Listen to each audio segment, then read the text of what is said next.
Hello, church and friends.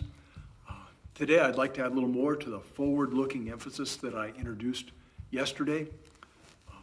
Yesterday I mentioned the forward-looking past the trials to the time where God takes the dark times and turns them into times of celebration for his faithfulness and goodness. That kind of thing is frequent throughout the Psalms, and yesterday I mentioned Psalm 71, 20 through 23. To be forward-looking also is to align ourselves and our thinking with Scripture. For example, immediately after what we call the fall, immediately after Adam and Eve disobeyed God in the garden, breaking the one rule and in a sense really rejecting his rule for their lives, bringing in sickness and death and cruelty and all those things, aging. Immediately after that, there in Genesis chapter 3, verse 15, we see the forward looking towards redemption through Jesus. When Genesis 3:15 says this, God is cursing the shepherd, and it says, "And I will put enmity between you and the woman, and between your offspring and hers." Then he mentions he, a male offspring. "He will crush your head, and you will strike his heel." All solid Bible theologians will acknowledge this, will call this the proto-evangelium. If you ask anybody with a Bible school education, what is the first mention of the gospel in Scripture, they will say Genesis 3:15. That's the first mention, the proto-evangelium, the first mention of the good news of the gospel. Immediately then. So, I lost my place. Just go with it. Okay. To be forward-looking, Pastor John is a great coach and encourager. To be forward-looking as believers is to be optimistic in reality.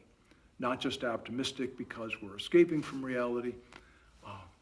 It's not to deny that reality could possibly get harder. It's to realize that whatever comes, God is going to be there, working and loving and providing. I won't read it, but Romans 8:18 through 39 is a passage to review for many of us. If you're not familiar with Scripture and you're listening in, we're glad.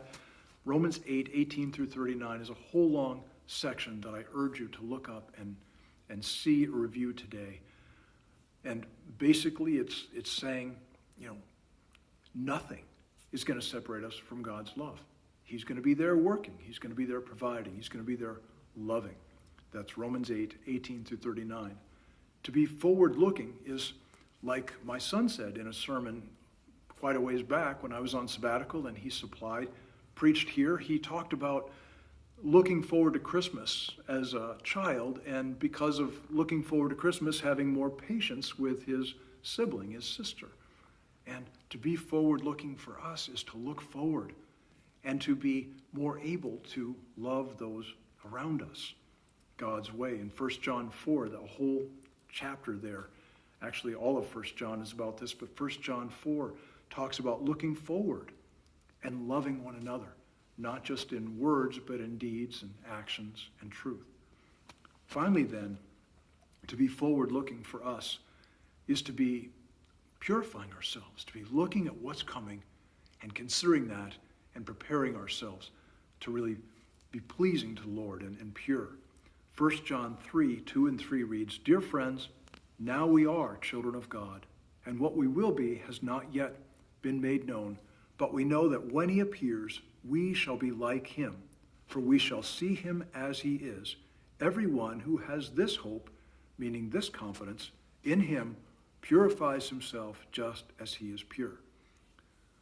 What a great time it seems to grow together in this forward-looking lifestyle. May God bless you.